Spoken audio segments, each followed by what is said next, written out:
Pedestrian Task Force meeting. Let me just put something in the chat here. Just some administrative items as we get started. Closed captioning is available on the desktop version of Microsoft Teams. To enable that, click the three dots at the top of the window and click on Turn on Live Captions. Unfortunately, captioning is not available on the web browser version of Teams. If you'd also like to follow along American Sign Language interpretation, please pin either Jill or both Jills, whoever's interpreting at the time, on the three dots next to the user's name and click pin. I also pasted the agenda, and we are recording the meeting for meeting minute purposes. And with that, we can start roll call and see if anyone joins, but at least we'll have it for the record. So when I read your name, if you would just let me know if you're present, and I will record that. So Caressa Givens. Present. Kevin Kushel. Present. Mitch Henke. Excused for now. Montavious Jones. Excused for now. Claude Crosscheck is excused. Nicholas Lajoie is excused. Dan Rufus, not present.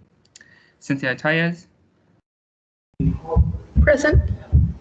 And Andy Tillman, not present. So you do not have quorum, but I will hand it over to you, Caressa. Okay, thanks so much. So I just wanted to be very clear about the agenda items. I looked at them again right before we hopped on, James and Kevin, and I see that there's an update from Project and Policies. And I wanted to actually the first item on our list is talking about this letter from the Coalition for Safe Driving, which I do have a link for. And really that's kind of where the update from Project and Policies should live. Our Project and Policies lead, Nicholas, is not here, but that's okay. I definitely like to talk about it. So the reason why I would like to kind of merge that update into this first agenda item is because I want to leave as much room as possible for our membership and bylaws work. So if I may, does that make sense, James and Kevin? Yep. Okay. So I have a link.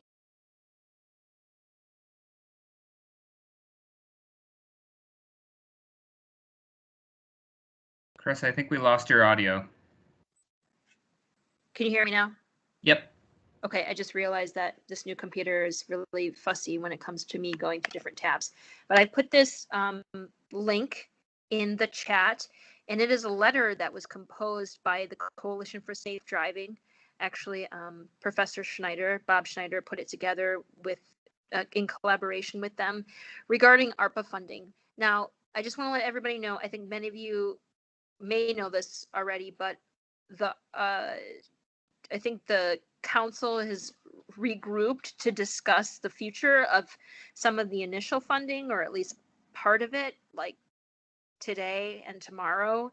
And it seems like some people are saying, well, we might not have time, but I think that there's still time because there's different sets of funding that are intended to be released over time and also within another year or like future years. So I know Nicholas told me that he kind of put a pause on putting some kind of statement together on behalf of the task force, but I encourage all of you to read it. And if you haven't read it and you're a member, or if you have read it and a member, I'd love to hear from all of you now about your sentiment around this letter, and if you would support it, or if you think that we should write something separate, some other sentiment to essentially advocate for this funding to some ARPA funding to go towards these really critical needs for bicycle and pedestrian, infrastructure and education, things like that. So I'm going to open the floor up to anyone who wants to comment on it. Yeah, take it away. Before you do, I'll just mention Mitch Henke did join. So if Montavious joins, then you'll have quorum. Alrighty. And also, does anyone want me to pose any questions? I can pose some questions to you all to get the conversation started. It's okay. Welcome, Mitch.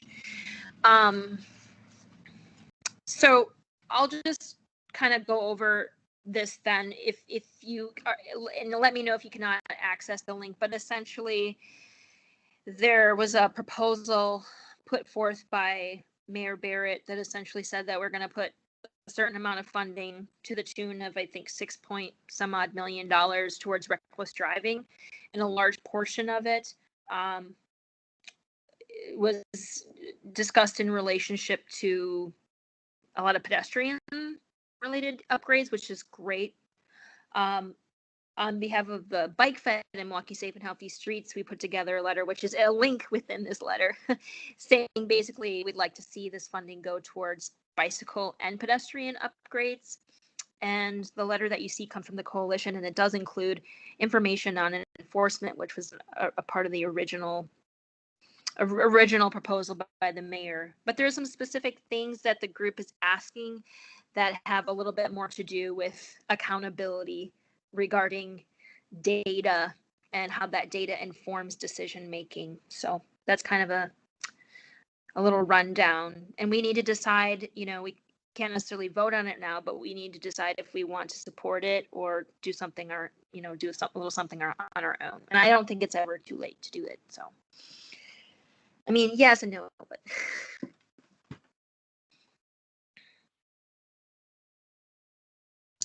Carissa, if you want, I could share the screen. It's kind of up to you on how you want to, I guess, show the letter, because I know if you're having any technical issues, I don't want to blow up your computer. Yeah, I am having some technical issues. If we would like to go through it a little bit, we can before we move on to this next agenda item.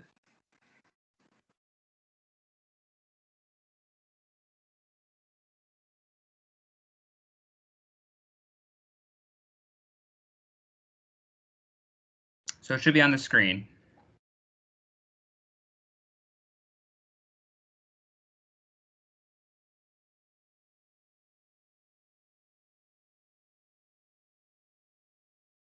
Just let me know if you want me to scroll or highlight anything. Sure. Well, I guess we'll just keep it at this kind of initial paragraph here. I'll just inform you if you need to be updated, and you can, we can get into it at another time too. But this talks a lot about adopting some kind of Vision Zero plan. And for those of you who don't know what Vision Zero is essentially supposed to be a comprehensive plan with a set of strategic goals and a timeline where the arm of engineering, education, and enforcement come together to essentially tackle reckless driving related issues. And the mantra behind it is that instead of us meaning cities, any city, looking at crashes as inevitable, taking a can-do attitude and making them preventable through these various actions. By utilizing some of the ARPA funding to specifically be earmarked for maybe a Vision Zero plan or even a Vision Zero pilot could be a really good thing. So that's really what the group is saying. And we can scroll down a little bit here, James, into the number 1 category. We're talking the first ask is create a Vision Zero office within the mayor's office. So the new Vision Zero office should have new dedicated full-time staff. The office would spearhead traffic safety efforts, ensuring collaboration between departments. Like I said, all these different groups like enforcement, engineering, and educational bodies would come together and dedicate funding towards it. As we go down, we are also you can see that link there. You can click on the link. That's the letter that the Bike Fed sent, and that actually is a call to action. So you can encourage people to sign that letter too if you agree with it. And a lot of the things that are in here have already been articulated by the DPW, but some of them are just, we're focused on some deeper level things. Like, for instance, enforcement, like leaving enforcement out of the equation for many lawmakers is like a non-conversation starter. I will say that the Bike Fed letter doesn't really mention that, but the coalition's a little bit more broad. It has a lot of different groups that are outside of the active transportation world. And they say if we have to relinquish funding for enforcement, there needs to be these levels of accountability, particularly element C, requiring quarterly reports on the efficacy of the implementation of the enforcement. I honestly would go a little bit further. I wasn't the master of this letter, but I would say that they need to report to a group like FPC, Fire and Police Commission, or something else. So that's kind of a breakdown of that. And I keep scrolling. And please, feel free to chime in whenever you'd like. Vision Zero definitely has its roots in deep level community participatory design and equity. I don't like to use the term equity a lot unless equity is an outcome to me. It's like, it's good to say it, but you got to mean it. That's kind of the thing. I'm just kind of picking this apart as we talk. Let's see. What else is that? Oh yeah, that's the end of it. So yeah, we could sign on to this if we wanted to and support it. It would be really easy, but I'd love to hear from some of the members about this if you've had a chance to take a look at it.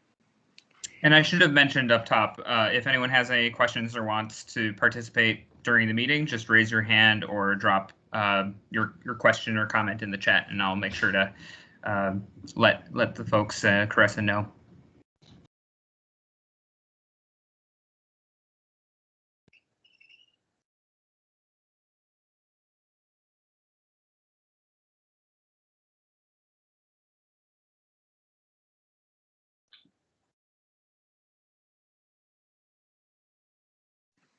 Well, I'll put somebody on the spot. Kevin.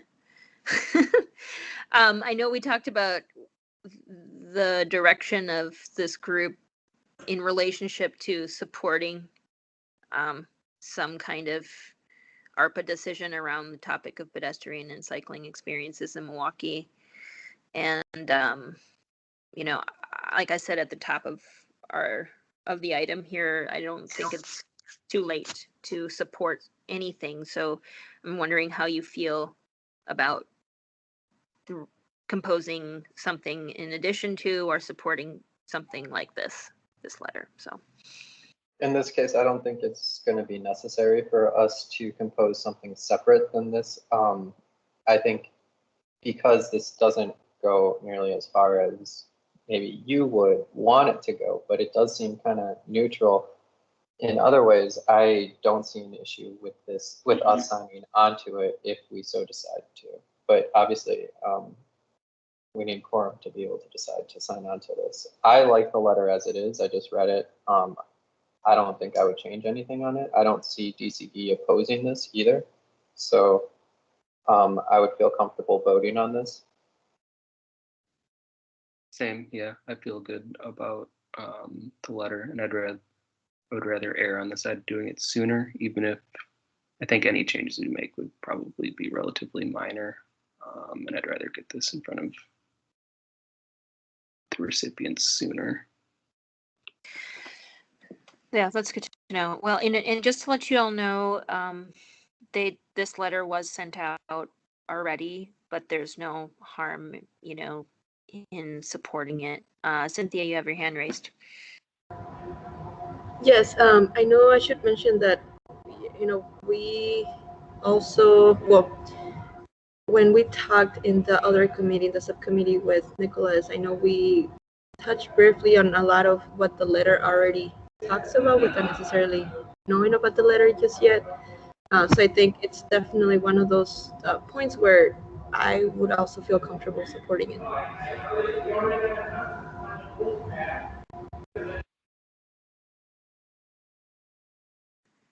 Okay. Well, if anyone else wants to comment on it, anyone else in the room, any non-members, anyone, please do so now.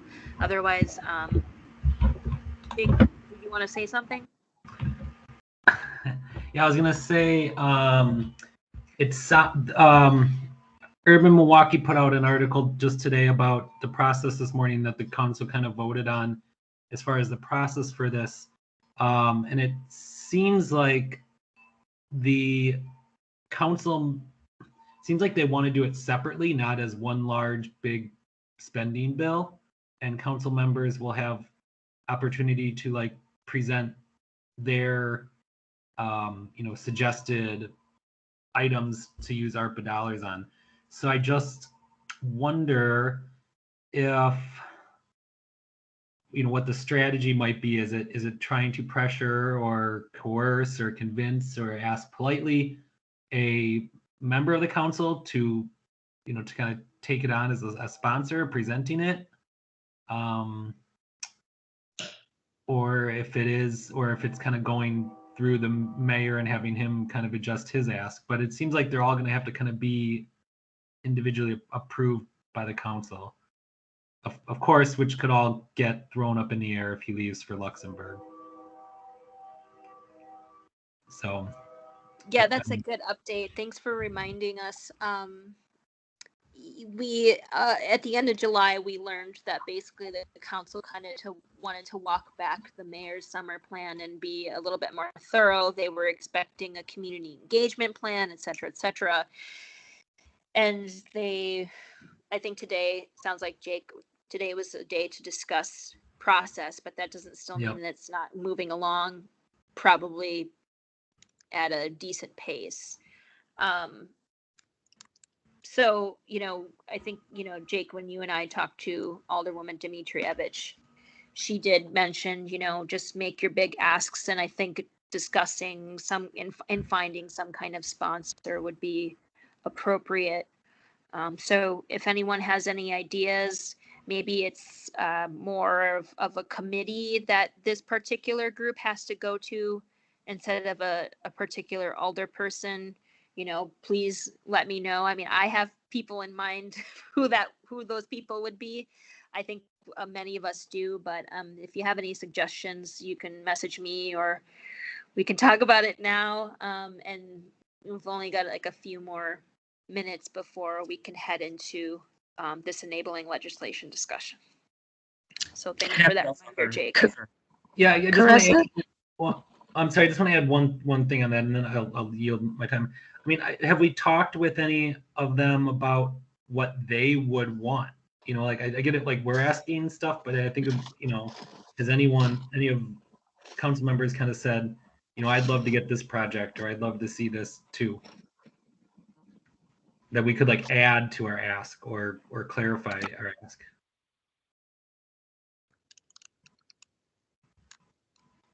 Maybe not. Maybe we could do a little, I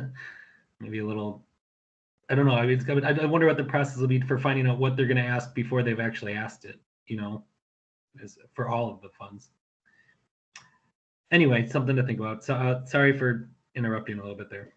No, it's okay. Maybe Kathy, maybe you have something to enlighten us with on that matter. Well, I don't know how enlightening it's really going to be, but based on the council meeting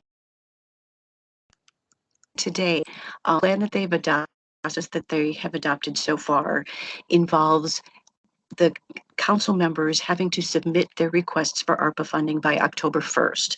And all of those requests that are received by October 1st are going to be compiled into a book, which will then be taken up by the finance and personnel at a subsequent finance meeting. They haven't set the date for that final meeting, but for this tranche of funding, the way that the council rules have been adopted so far is that all requests need to be in by October 1st.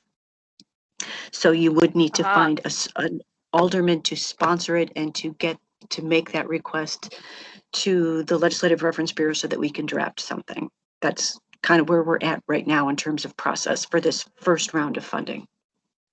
Okay, so it's very similar to the city budgeting process. They're trying got to a big mirror it fat as book. closely as possible. Yeah. Yes. It's would be kind of like Amendment Day is sort of the process that they're trying to mimic. Okay. So I don't know if that information is helpful or not, but I think it's very helpful. I think it gives us a little bit of time, and especially in consideration of Jake's comment. But so for those of you who like this particular letter, that insight may change your thinking and feeling about it. But yeah, I appreciate the update, Kathy. Anything else on this topic? Because I think we could move to a different topic. Chris, If I'm y'all sorry. are One good. final Go really ahead. quick question on it. Do you know how many people used that petition tool that we had? How many emails were sent? You mean how many signatures we've received back? Yeah, how many people filled that form out? Probably close to 100. So Okay. I was thinking about getting that, kind of letting it ride a little bit towards the middle of the month and submitting them all. But sorry, I'll just really quick wrap this up. Is I like to be pulling different very, I think, effective or meaningful quotes from some of the entries that we're getting, and then making them into graphics and stuff and sharing them out. So, and just for reference, that was the last kind of issue where we had that petition, that online petition. We had about 130 people fill out, and it was brought up in the council meeting that it was swaying their votes. So that's good to hear that we've kind of hit that 100 mark and maybe more. All okay. Right, well, yeah. Okay. So lastly, Jake, do you want to tell folks about that, and then we'll move on, what they can do and how they can help on behalf of Bike Fed? You can say. Just you want the link to that petition page? So the link is in this particular letter, actually. So Okay. Just let them know what it is and how they can get involved and how they can share. Okay. Well, you can go to that link, and then you can read it, make sure you agree, and it'll send an email with your additional thoughts or the and the outline of the ask to the finance committee. You can also help us by using that to get other, I think there's a printout on there. Is that printout on that thing? You can download that and get in-person signatures as well. So if anyone has other friends or people are going to an event where they think they could get some signatures, that would be a big help as well. All righty. Any other comments put it in the or chat. questions? Okay. One link is item broken. I'll try to fix it. I think there was a return in the link. Okay. One item, food for thought. I know it wouldn't give you much time, but considering Wisconsin Bike Week is coming up, I don't know if that would be an opportunity to collect more signatures for the petition, but just something to consider. Well, James, you are you're getting really hot. We're going to be talking a little about that a little later, and you'll learn about different opportunities to get involved, get more involved civically when you join us for Wisconsin Bike Week. Brian, do we know which link is it? The link that you posted, James? Okay. Give it a shot, Brian. If you have some problems with it, I can connect with you post meeting. Are we ready to move on, folks? Kevin, are you ready? Sure. Well, okay, sounds good. So I just want to say before we move into this next item, we're probably going to spend a little bit more time on it. I'd love as much member participation as possible. We're trying to discover ourselves, give ourselves more validity as a member body, possibly a committee. That's the direction we're heading.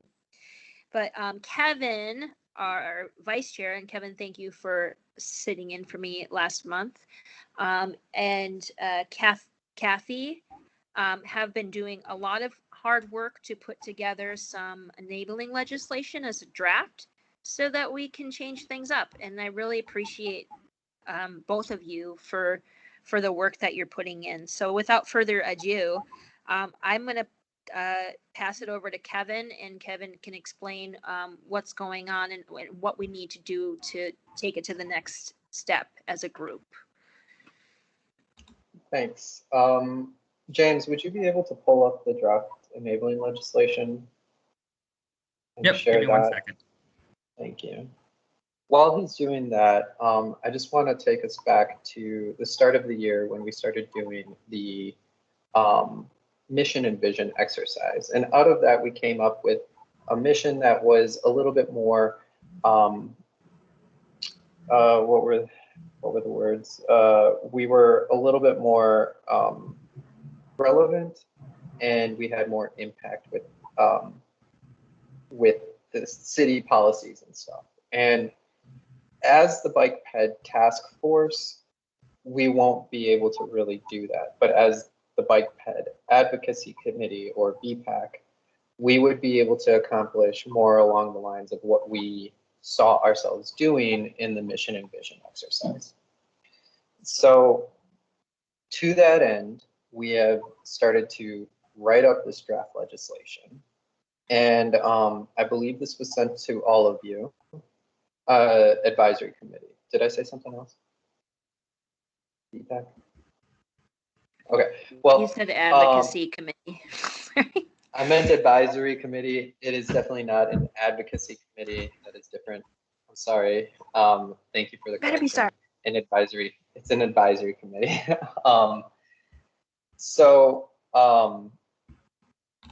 Right, so to that end, we have created this draft legislation. Now, we would appreciate if everyone had read through this up until now. If you haven't, that's fine. Please read through it now. But the specific part, you'll notice that not everything is completely filled out in here. And that was on purpose, because we would like the Bike Ped Task Force's the full Bike Ped Task Force to be able to weigh in on these discussions, and whether or not we actually want to become an advisory committee in the end as well. If we are to become an advisory committee, then that would mean that we would no longer be the Bike Ped Task Force. As I've mentioned in previous meetings, a task force is designed to finish a task. So this one was initially set up to help implement the bicycle plan, which became a thing. And then later on, the PED plan, which is now a thing. So an advisory committee actually ensures that we will continue to advise and become more relevant as well, in addition to a few other bureaucratic perks that it would provide us with. Now, on here, what we were looking specifically for, if you could scroll down just a little bit, James, to the duties and powers section.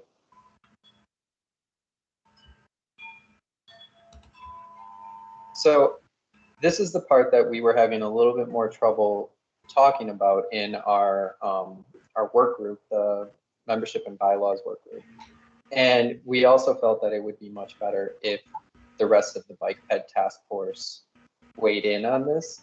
Now, we're not at quorum today, so we won't be able to vote on this, but we are able to discuss this, and ultimately our discussions are going to help influence this legislation if we decide to go forward with this. So to that end, I would like everyone to participate in this and think about what the duties and responsibilities for the advisory committee, what they would be. And right, like if we could get people talking about that, that'd be great.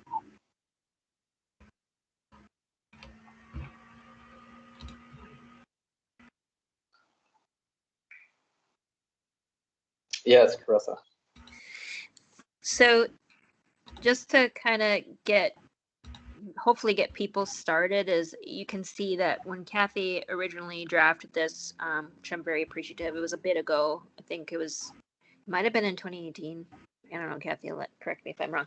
But we have some things that we're calling out here in this enabling legislation. For instance, like safe routes to school and path to platinum. And something that was discussed in small group is pulling away from, those direct associations. Maybe at most talking about doing things in conjunction with possibly the complete streets policy, but being a little bit more broad or less explicit about particular programs, and calling and bundling them as bicycle and pedestrian based like policies and programs, etc. So that was something that was brought up. Right, and so like, right, so path to platinum, obviously that's not really, so I think one of the trickier things about doing this too is coming up with language that is both specific enough to meet our needs, but then also flexible enough so that it can change as time changes, right? So like the Safe Routes to School grant or the Path to Platinum initiative, not as big anymore. I mean, obviously they're very, very necessary and everything, but we can be involved in more broader things too. Or do we want to be a little bit more specific?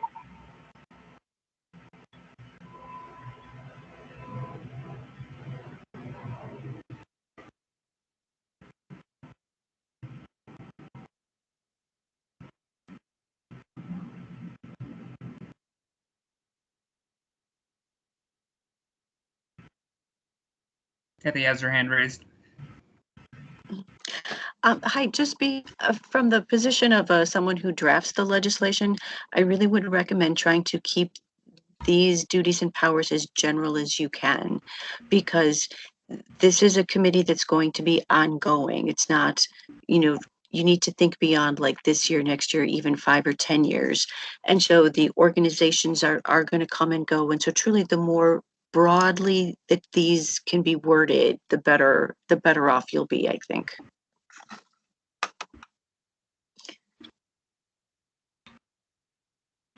Becky has her hand raised. I totally agree and support what Kathy just stated. I don't know, maybe something to spur discussion here. Is there anything from the working group meeting that you felt came up that would be something you want to discuss with the full task force or with other members right now, or get some community feedback on from guests? So that's one thing that could be prompted. Another is, how does this tie to some of the mission vision exercises from previous months? How do you feel? Like, does it incorporate some of the themes that were identified? Are there areas that you'd like to see updated potentially? I know that wasn't discussed in the working group as much, but since you have probably some of the folks that maybe participated in that. And Kathy has her hand raised. One other thing I would say too would be to try to focus on the verbs that you have. Like under 7A, it says evaluate the goals and outcomes. And I had just kind of put in there the safe routes to school, but really focus more on, do we want to be in the business of evaluating things, or do we want to review? Do we want to, focus on the verbs of what the committee should really be doing, and then we can kind of build the rest of the language out from that. Does that make sense? It does, and also I want to thank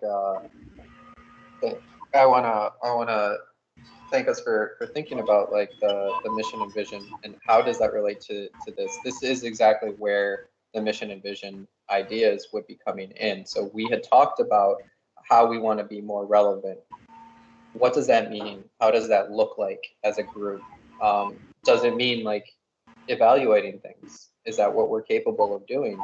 Or does it mean more reviewing whatever plans and policies? Are we actually creating plans and policies that the city should be looking at? what does that mean when we're saying that we want to be more relevant to make biking and pedestrian and walking and other modes of active transportation? What does that mean for us to be more relevant? How do we insert ourselves in the places that we need to, and in the ways that we're best capable of? So if people have, and you don't actually have to be a member of the Bike Ped Task Force to weigh in on this. This is intended to be a community-driven group, and as a committee, we would like it to continue to be that. That also came out of our mission and vision. So if we can think about what does it mean to be relevant, what are our strengths, which I think we all decided were that we were in tune to the community, right? So what does that mean in our duties and responsibilities? So if people have any thoughts on that, and again, you don't have to be a member of the Bike Ped Task Force to weigh in on this. If you want to weigh in on any part of this, please let us know, and we would love to take notes on this and see if we can incorporate this into the draft legislation.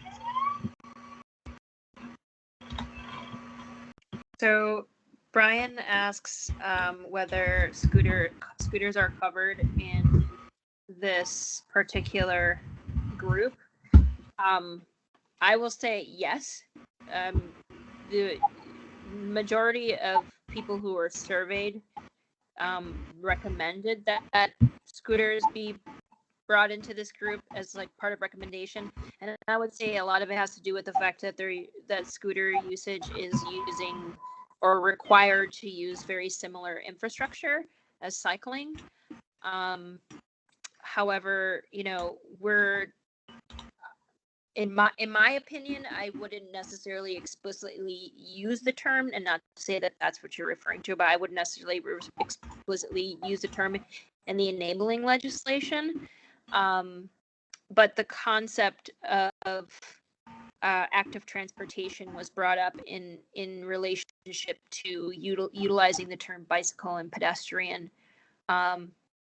Kathy, mentioned to us in small group that we've got to be conscientious of getting too broad and then kind of losing our way. But I would say scooters are a part of the conversation because they use similar infrastructure. But it's not something in my mind that would be, it would be maybe a topic that would come up on like a need basis or something like that. Okay. And I don't know if anybody else wants to weigh in on that, but I can pivot back to this duties and powers list. If anyone has any comments on what they're looking at. I just identified some redundancies. For instance, like reviewing the policies, programs, acts, orders, or determinations of city agencies relating to, it could be to something a lot to the business of bicycle pedestrian related issues, not so much like, for instance, Path to Platinum. Kathy mentioned the term review or mentioned the descriptive words, taking into consideration, are you someone that is going to be, or a group that's going to be evaluating or advocating even. I think if you scroll down, there's some term about advocating, which is like, I would defer to the outside advocacy groups for that, but collaborate with them. Stuff like that.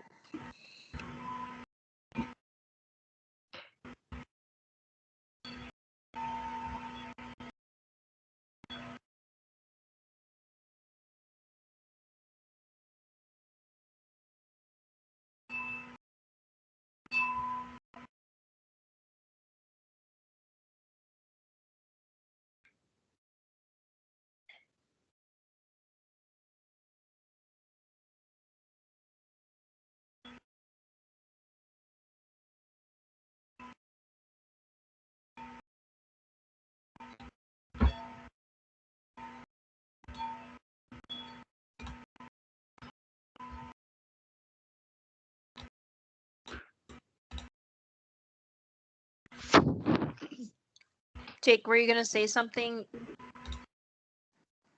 Or are you just accidentally unmuted? Oh, sorry, I didn't realize I was unmuted. No, it's okay. Anybody, anybody can contribute to this at this point. But if you are unmuted and you don't plan to contribute, can you please mute?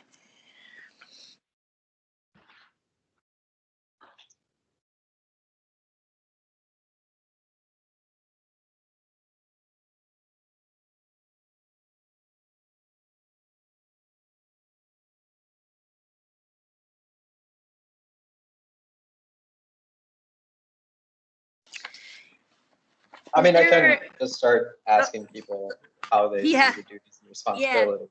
I mean, I Def- don't want to be that guy, but I feel like this group normally has a lot of suggestions about what we can do, and this is our power.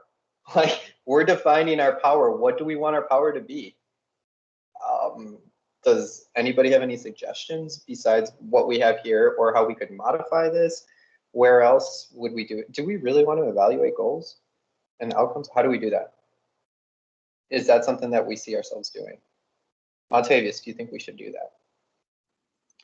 I mean, I have no interest in doing that. So it shouldn't be considered in there, right? Like, in Well, your opinion, then it shouldn't be considered in there. But what would the bike ped advisory committee do? let me explain the reason I don't, I don't have interest in evaluating things. It's because we can evaluate all you want, and then like common council or DPW can say, okay, thank you for your input, and we're going to go on doing whatever we were going to do anyway. Same with reviewing things. Like, we could review something, then our opinions or recommendations never get put into some policy, even if that policy doesn't get passed. Like, that reviewing and evaluating, I don't know about that, but I do like the recommendations for policy. That's really what I would want to focus on like creating policy. Like, there's a lot of brain power that comes to these meetings that knows a lot about walking and biking issues, and I think that's really what we should be focusing on. Like, I want to be a group that creates policies, that we then recommend to the common council to try to get a alderman to sponsor it. That's really where the power is going to be. I feel like that's what we've been doing now, up until this point. Like, even for years now, DPW comes and tell us what they're doing, and it's kind of just seems like a clearinghouse. You just get a stamp of approval from the bike ped task force, or don't, and they do whatever they want anyway. Right, but in this case, like, if we put this in our legislation, we would be able to like review, for example, the plans that DCD are creating. Like, are they actually protecting? Are the plans, the area plans that the planning department in DCD is doing, are those up to the bike ped advocacy or advisory groups, advisory committees? I think we could put that in there, that DCD's plans would get reviewed as well, and we would say, hey, like, I know the planners would end up having to come over and talk to our committee and explain what these plans are, what the recommendations are, and how they would positively or negatively affect the bicycle or the pedestrian and bicycle infrastructure. Sure. Well, it sounds like you just described something slightly different or even more powerful. So what it sounds like this current language says is, we just review it. It doesn't say anybody from DCD or DPW has to come to this group. They may or they may not with this. So if we want to do that, I think we would have to put that in there. Like, we have the power to, upon like subpoena, bring a DCD rep in or a DPW rep in to explain this new policy or whatever it is. It sounds like that doesn't go as far, or maybe it does. Okay, you're showing me that. Man, that we always put shall in these things. Like, shall, they could still not do it. They can ignore emails and just not show up. We can request all we want, but I feel like there's no teeth in that language. It's true, but it's kind of hard to coerce people in government. I so. Becky, you had something? Yeah, I just put on my mind good thing because I was laughing pretty good on that comment there. To get to Montavious' point is I do review drawings on occasion when they're provided to me. Anything as far as buildings, I do review, and any special projects as far as within the public right away, I do review if they're sent my way for the accessibility component. And the reason why I review drawings is because in my job description, I am to ensure that all of the city's program services and activities are accessible to persons with disabilities.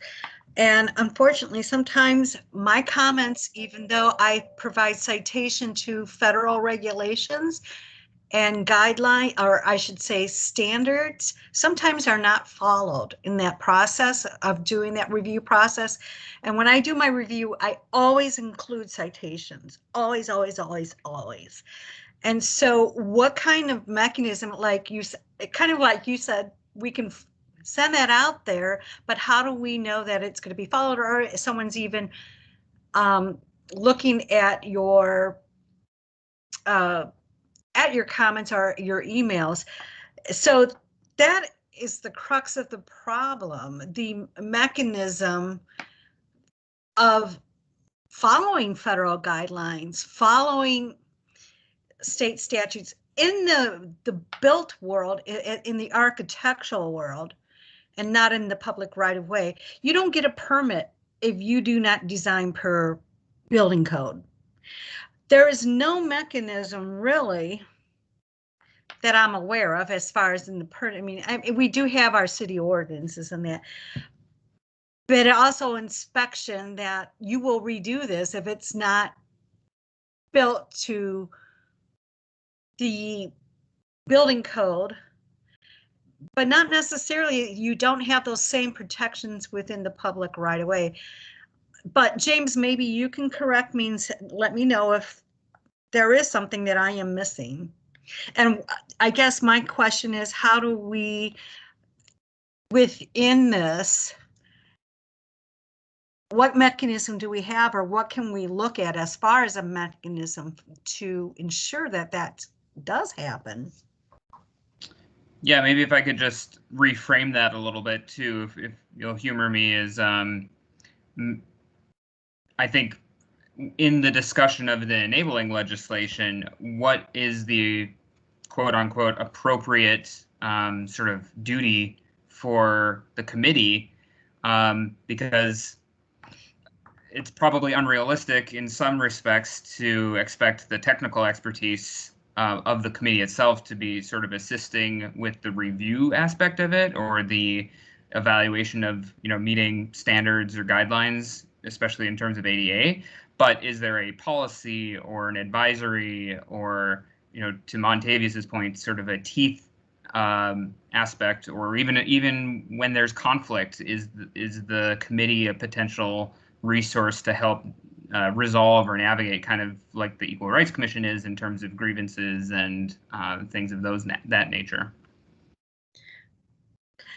And I agree with you. I don't think that it's not the place of the BITE task force to be reviewing drawings, but that there may be a body within the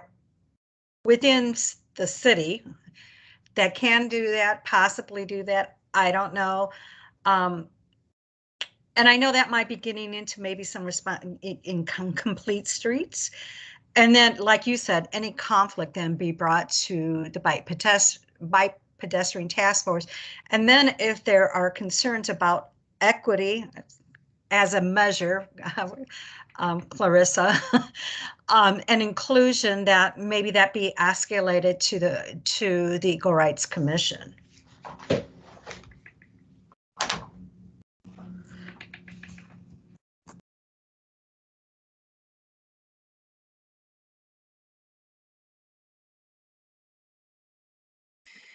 Brian, you're right. Path to Platinum changed its name to Milwaukee Safe and Healthy Streets in 2018. So it's not to say that they're not working towards or trying to get the city to move towards a higher certification for bike-friendly communities. It's that the goalpost changes often from year over year or term over term in order to achieve that. So the name is, you know, a lot more mercurial than I think that the group wanted to be. And also just like a little bit more, they wanted the name to be a little bit more relevant to the things that they were trying to achieve as opposed to like a medal of achievement.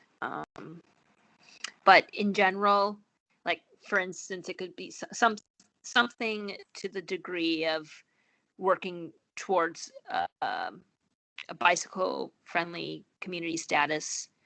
But I also just, I'm not personally a big fan of bringing in sort of like outside achievement markers, like from this, like overemphasizing them. Like for instance, I know Complete Streets, you can get, best Complete Streets policy, but on the ground, it's only as good as those who are living there and existing can determine.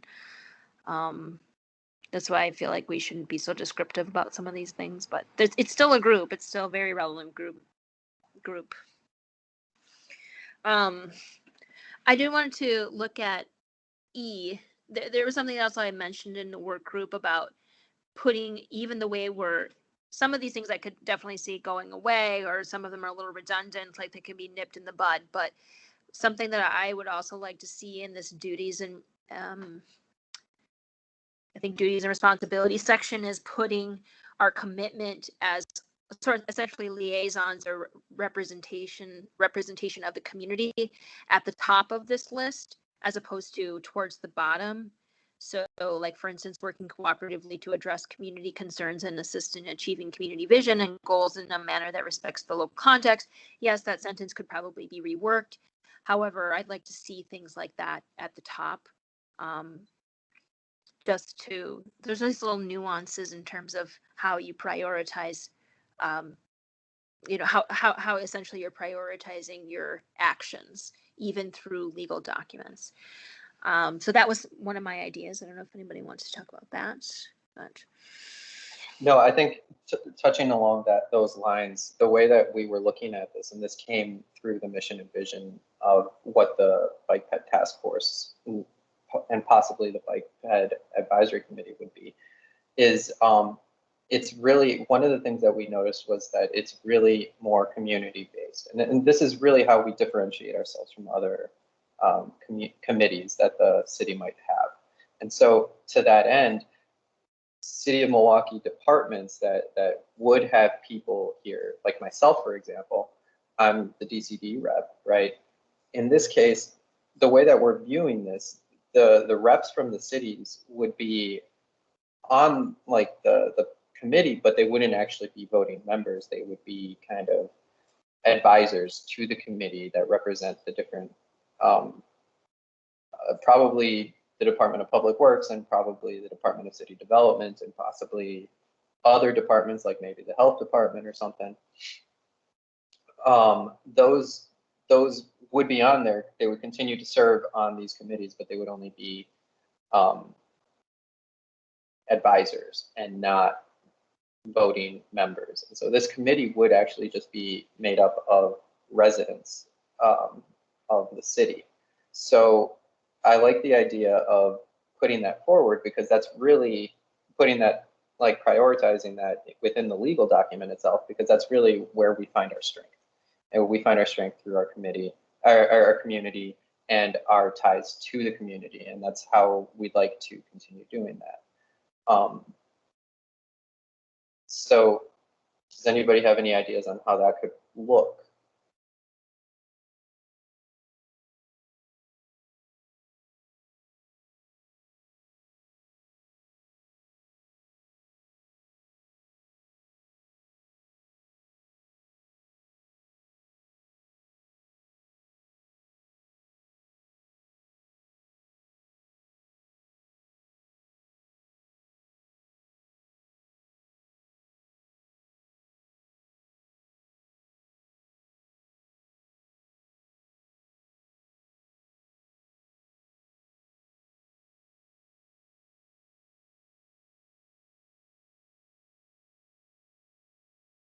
Is there any reason that this staff person, there can only be one staff person from DPW, cannot also be a staff person from DCD? We could do that, yeah.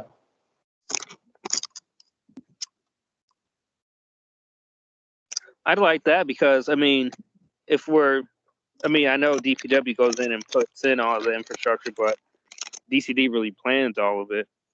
And, you know, a lot of the stuff that, you know, might not seem on the surface to be bicycle and pedestrian related really is, you know, land use and zoning laws. All those area plans that get made, that's all DCD. Right, and I think that's the idea behind the DCD rep being on the bike ped task force, and I agree. I think it's a good idea that a DCD rep, we could even be specific that it has to be from planning, or although I don't know if that's actually a good idea or not. But at least the planners are the ones that do those area plans that talk about the zoning and also look at the infrastructure that's already there and make plans based on that. So yeah, I agree. I think DCD reps should continue to serve on something like this, beyond my own interest to serve on something like this. No, I little more Montavious specific. is- I meant specifically where it says under number 8, staffing, DPW, in a clerk's office shall staff. I'm saying also DCD. Yeah, So- we can put that in there. Yeah, Yeah. I'm agreeing with you. Yeah. If it's doable, I could say personally that it might be a refreshing thing and help us all better connect with one another. I know that there's ongoing issues in the past about the level of communication between DPW and DCD. Yeah. Which I think we've been much better at lately, at least with DPW multimodal. Just one other item to maybe consider with that, though, is staffing and being a member, even if non-voting, are different. Like, I'm staffing the task force, but you know, my participation is fairly low because of the staffing duties. Right, but technically there's supposed to be someone else that's a part of this group right now that's from DPW, correct? That would be more involved in the playing in an advisory role. Yep. It would be a member currently, yeah. Right now as it is. I think too that you want to make a distinction between staffing for the committee and an advisor for the committee. Like when it says under number 8 that the city clerk's office will provide staff, they're not necessarily going to provide any kind of advice to the committee. They will handle making sure that agendas get posted, making sure that the process happens. So I'm not quite sure what you want that DCD person as staff to be doing. You know, because there is a difference between staffing a committee and helping it function, which is really what that number 8 is getting at. Those aren't really advisors. Sure. Yes, thank you for that clarification. So I guess maybe then the function I saw this DCD person playing was more the latter part of your comments, not the role that James currently plays, but more of an advisory role. So maybe this is a position on the board instead of a staffing person. Thank you for clarifying that. Okay. Although James does provide some good advice. Yeah. James, we're trying to kick you off the chair there. You're doing a fine job, and we also appreciate your advising as well. But yes, Montavious, basically, I mean, we could pivot to that, but it is another big thing that I wanted people to discuss is making, you know, the roles of city staff are currently member oriented. And in this new proposal, they would be mentioned as advisors, but not as voting members. But there would still be someone from DCD representing as an advisor, for sure.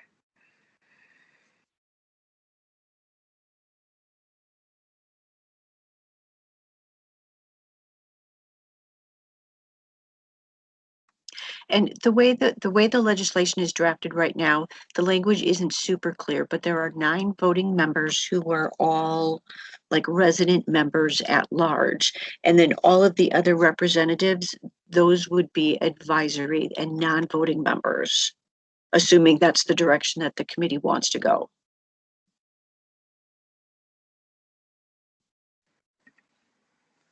How do we feel about that, folks? It's kind of a bit of a shift. I'd love to hear from other members.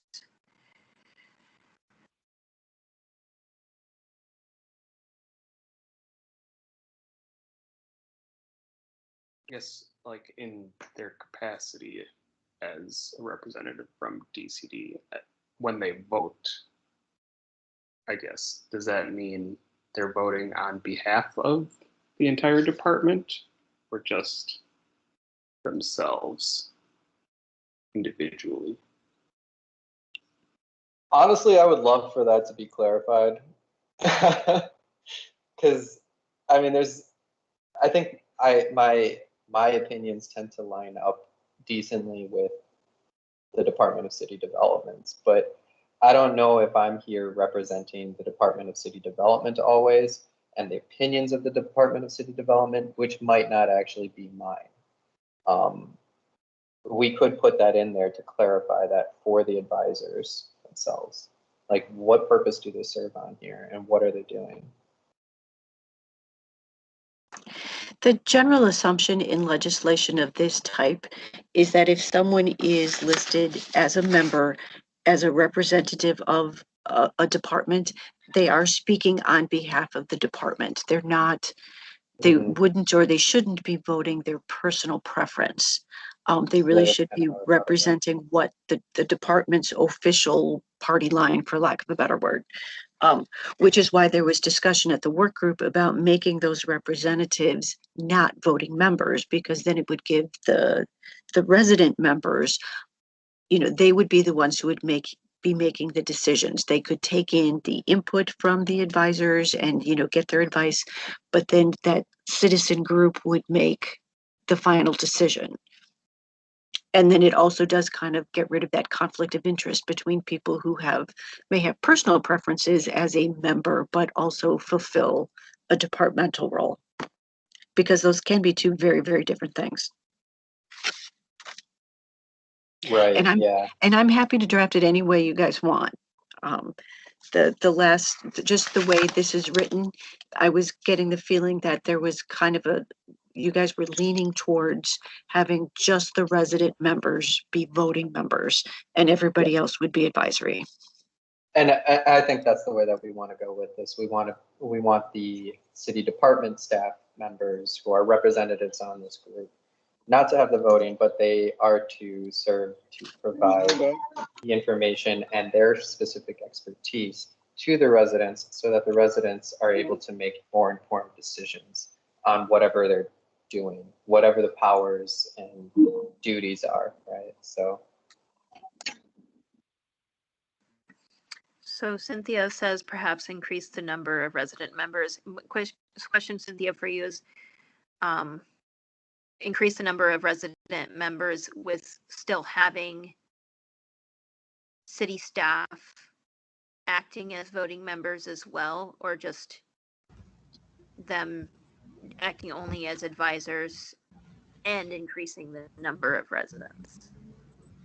Yeah, I mean, I think when I think this through, I would like to keep the same number of advisors and then increase also the number of residents. Granted that the advisors are non-voting, but for, reason to, have more actual community input than just 4 members in this case.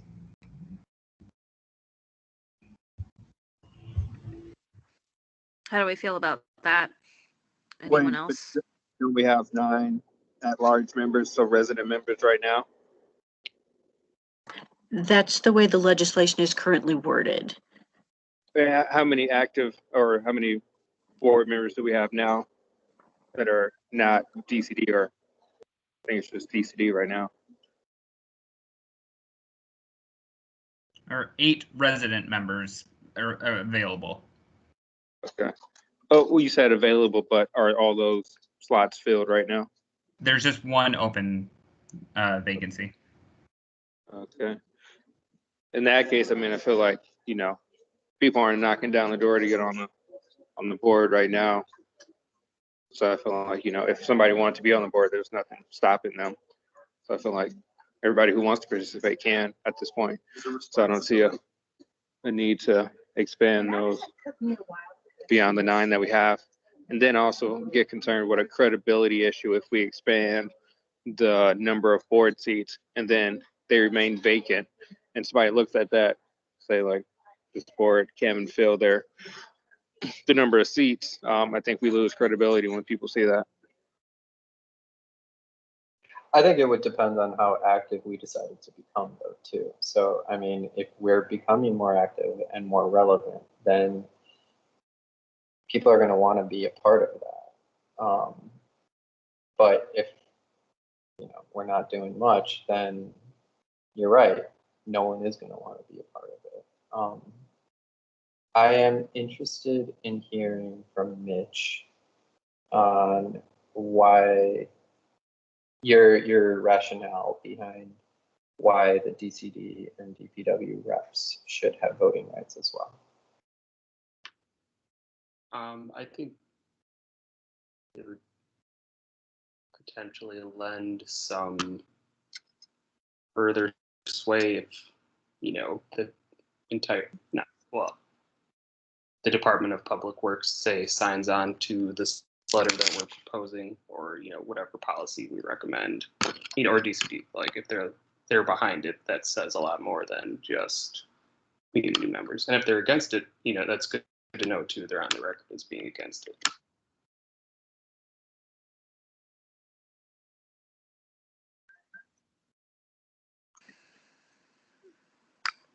I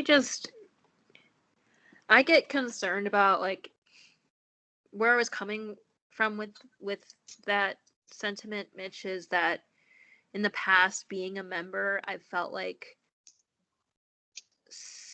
depending on how many members, like resident members, would show up to any given meeting, you might see more city staff show up.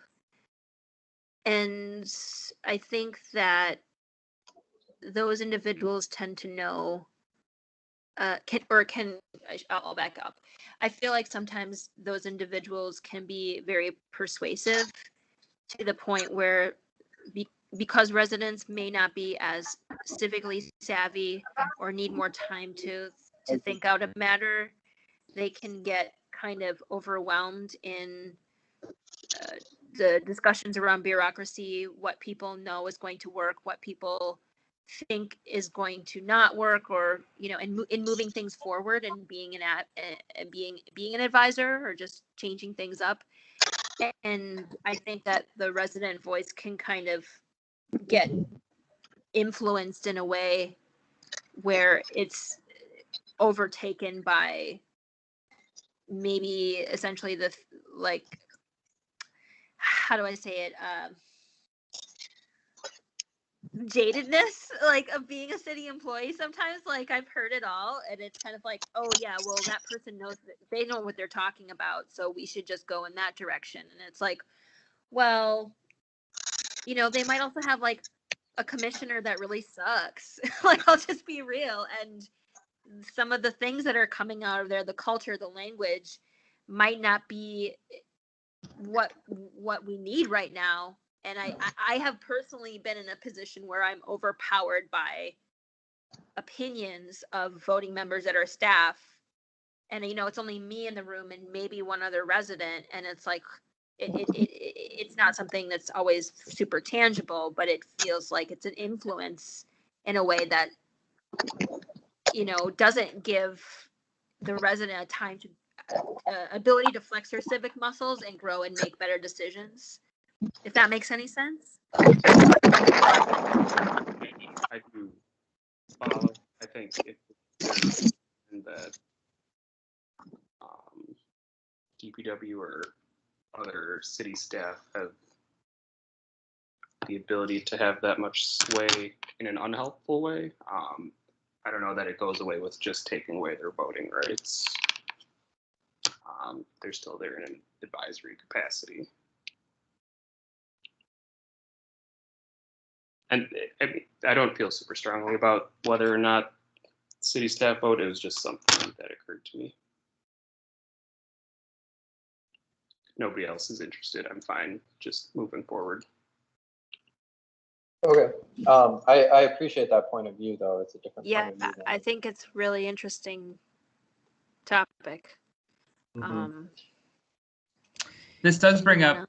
up a point that has been made in the working group too, is that the ultimate proposed legislation, will get the hopeful approval of the current task force, but eventually it will move into sort of city government like land once you find a sponsor, and the sponsor may have edits and changes. It very well could go to departments for feedback as well. So making sure you have clear rationale of why, to some degree, or at least put out, some communication to see like whether there need to be some further discussion, like while it's being vetted and moving through committee or through council. And Kathy, this is outside of my, I guess, usual like area of expertise, but if you disagree or if I'm saying something incorrectly, please let me know.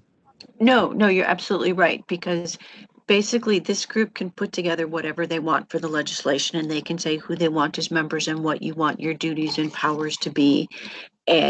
But once you bring this to a sponsor, you're going to have to find an alder who's going to champion this for you, and they can look at it and they can make whatever changes that they want, and then the group will become whatever the sponsor wants it to be. Hopefully it's a collaborative process, and the more that you can have, like James said, the rationale for why you want your things to, why you want it the way you do, who you want as members and what you're going to be doing, who's going to vote and who isn't, and why. I think you'll be able to make a stronger case, and then the sponsor will perhaps not make quite as many changes. The other thing to think about too is I just heard a comment about, taking away people's voting rights or something like that. But because this is a brand new group that we're creating, you're not taking away anybody's voting rights. You're starting over and you're saying, okay, who do we want and how do we want this to be? So I would caution you not to think about it in terms of you're taking something away from DPW or from DCD, but just really think about building it from the ground up and who's in the best position to make the decisions and to put forth the recommendations or whatever it is the committee wants to do. So thank you for that, Kathy. Brian, brings up some points about dialing in on who, like the resident composition within, let's see, that voting member group, let's say. Could you clarify for us, Kathy, if listing out all ages, abilities, for instance, multicultural bodies, cross-generational bodies, is something that would be appropriate to emphasize in enabling legislation, or would that live within our bylaws? I think to the extent that you want to make sure that you have a representative from various constituencies, be they, the disabled community or the educational community, that should definitely be spelled out in the legislation. To the extent that you might want some of those representatives to be voting members, I can certainly draft it in that way.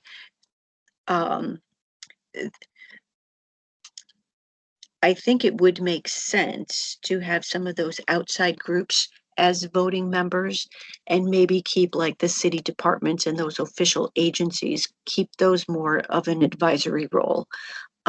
Just to me, as a practical matter, it might be difficult to find someone to serve, from the disabled community if they think that their voice isn't going to be heard, if they're not going to be able to vote on any of these issues. Whereas city staff, from various departments, they get assigned to do it by their supervisors because the legislation says they're supposed to. So there's a little bit there's a little bit of a difference in terms of motivation there. And I can certainly tweak the language so that it's clear that of those 9 voting at-large resident members, there have to be representatives of various constituencies in there. I just need to, and I apologize for if this is unclear, but I just wanted to put something on paper, and then I can tweak this any way you want.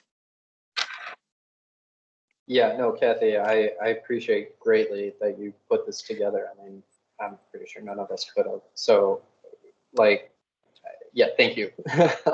And none of this is a criticism on what you put together yet. Kevin, I hate to do this to you, but I have a request. I don't know. I really don't feel comfortable making any kind of vote on this today, because I feel like, especially the composition, duties, and responsibilities really need to be fleshed out. I feel like there's definitely, well, I know there's definitely some people here that should be contributing, and some homework that needs to be done, y'all, to like say what you mean what you say, because like Kevin said, this is a big deal. So Kevin, here's the thing, y'all, we're going into voting. Kevin, I'll get around to the question, I promise. We're going into budget season. We're going into this ARPA process. Finding a sponsor, getting it done is going to be harder as we move into September and October. So, Kevin, I'm wondering if we need to just put together a survey that gets like everything down to, when I did the survey for people prioritizing what they want to work on.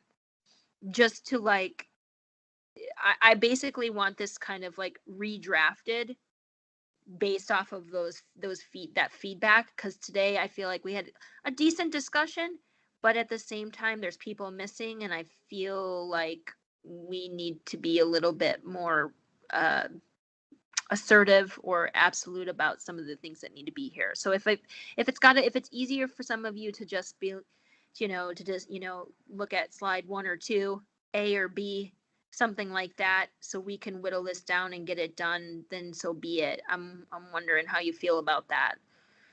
Yeah, I think honestly, after today's discussion, I realized like we were going to have to take this back again. So, I mean, it goes along with that. So I'll form a meeting request for the Membership and Bylaws Committee or work group to meet sooner rather than later. And then we can decide how we're going to flesh this out with the participation of the Bike Ped Task Force members. And then, okay, I really appreciate that. And we really need to make this available to the public as well, correct? Like, is there any, like a feedback loop, a way we can make this available to the public so they can weigh in as well? I think once I think we can decide if that's something that we'd like to do or not. I have some initial reservations on that, but I think we could utilize the e-notify system that the Bike Ped Task Force has, and any members of the public that are interested in learning more about it would have signed up to the e-notify. So basically, when if we wanted to introduce sorry, go ahead. That's the mechanism that I can see it working under if we wanted public feedback and to reach a wider audience. But I'm not sure if there are rules and regulations around that. Mm-hmm. So maybe when we have to get out another draft of this, like that's something a little bit more concrete, then we open it up to this, to this public meeting and get any last minute feedback that we need before we try to move on to a sponsor. Yeah, I think so. I think Kathy has something. Kathy. Well, I think in terms of process, I would caution against putting this this kind of version of a draft out there before you're really pretty sure what it is you want. I think because it looks relatively official and people are going to look at it and perhaps get the wrong idea. What might be more useful is maybe taking some of the various components of it, like the list of duties, and just saying, maybe kind of tweak them a little bit so that there's not as much overlap. Maybe pick 4 or 5 of them that probably have some support, and then put that out as a survey, say, asking people to rank them. Do you think, or how important do you think this is? And then take that and then put it back into the legislation, or having an open-ended question. Who do you think would be important as representatives? In terms of figuring out who you want your membership to be, instead of putting out this format. I think that's going to be confusing for the public, and I think it's going to just cause us more trouble than it's worth, to be perfectly honest. But a survey of some sort where people can rank choices of various things. Do we want to do this or do we want to do that? I think that could be helpful. I'd echo that, and I would just also say, I know I've been encouraging the task force, to consider things like listening sessions. One of the major benefits that I think you have within the structure you currently are operating under is being the community voice. So I know time feels of the essence, but you would not want to miss an opportunity to really be able to say, this is what the community told us, if that's something that's of importance. Thank you for that. So I think what I'll do with the next membership and bylaws group is hopefully we can tweak everything that we feel is, it's solid, and then identify the issues that we think we need more public input on from both the bike ped task force, but also from the public at large. And then from that, we can use that to create a survey that we would send out to our members and those who are interested. That sounds good. I appreciate you, Kevin. Before you move on to the last item, I did want to ask, just in case we would be losing anyone right at 6 p.m., is there anything you would want to vote on, including minutes? Oh, well, I can definitely try to get, we'll get minutes approved from last month. All I need is a motion and a second. I will motion to approve it. Okay. And then for those, I think how do we feel about voting on this letter, folks? You want to move forward with it? We feel comfortable with item 1? I think yes. Is that you seconding? No issues with that. I'll second the minutes, and it's also a yes on the letter. I'll second the letter. So we have 2 items to vote on right now.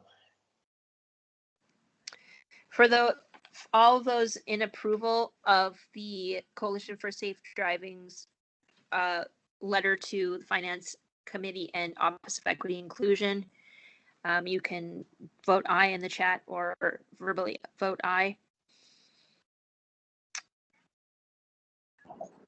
Aye. Cynthia? Yes, on the letter, she said. Mitch, aye. Montavious? Aye. Okay. Who else do I got? Kevin says aye.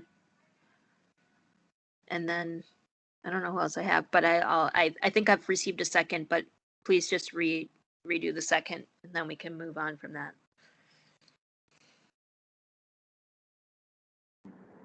Montavious seconds.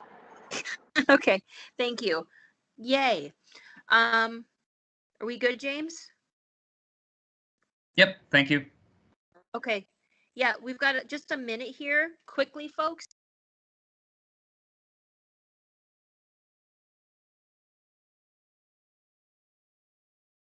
It's like Carissa's frozen. I'll at least share the Bike Week website. Hopefully she's reconnecting. Okay, and while you do that, Sarah had an announcement that Sarah, yes. I don't know, I voted. the fourth annual Promise Zone bike ride is on September 18th at 10 a.m. in Garden Homes Park. It's part of Bike Week this year.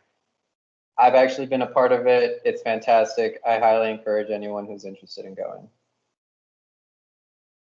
Caressa. Yeah, that's basically it. So if you head on over to, this is the big one, folks. Head on over to bikeweek.wisconsin, bikefed.org, and we've got a pretty full week filled with wonderful rides. And some of the ones that I'm super excited about, well, actually I'm excited about everything, but I'm excited about the Promise Zone ride.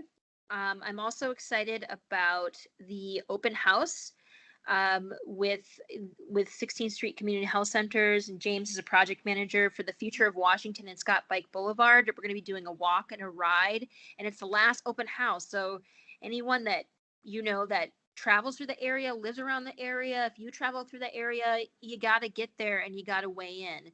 It's going to be by the park, so we're hoping to catch some other people as they pass through. Monday the 13th, if you scroll up, we're doing a Pedal for Good food drive ride with Dream Bikes. And it's kind of like you're going to ride around on your bikes, pick up food, non-perishables, bring them back to Dream Bikes to donate, and then you get cool prizes. And I think there might be some pizza or something like that. So, we're still in the pandemic, and we did Pedal for Good last year, and, we need to support one another. So this is just the bike community trying to come out, enjoy themselves, and also give back instead of always taking bacon at the commuter station. So if anyone else has any announcements they'd like to make, please feel free to do that now. Otherwise, if you have any questions or concerns, things that you'd like to bring up to this group, you can always email me or email James or email Kevin and bug us. And that's all I got. And I'm going to move to adjourn unless anyone has anything else to say. Is there a second? I'll second. Okay, great. Thanks, everyone. Thanks for your support. And I'm new to this, so I appreciate all of y'all being patient with me, and I hope that you're still having a good time. All right. Take care. Yeah. Bye. Thank you. Bye.